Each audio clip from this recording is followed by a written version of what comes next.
Who would you prefer, Loki or Rhino? You know, that's actually a tough decision now. I know that sounds weird for me to be saying that, but with Loki, you know what's beautiful about Loki is that one, he's invisible, so nothing's ever gonna see him.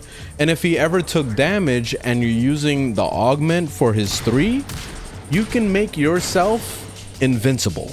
Literally, you can clear status and make yourself invincible.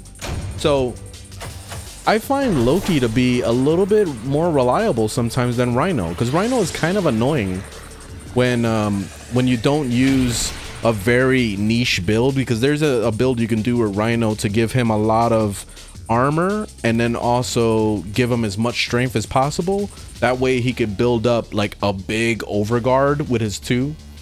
But that you sacrifice a lot by doing that. That's the downside with it. But that's like the only legitimate way for Rhino to be like invincible for a long period of time. Otherwise you got to keep refreshing the 2 too much, and that gets kind of tedious after a while. But with Loki, you don't have to really worry about much as long as you're invisible. So I think I prefer Loki.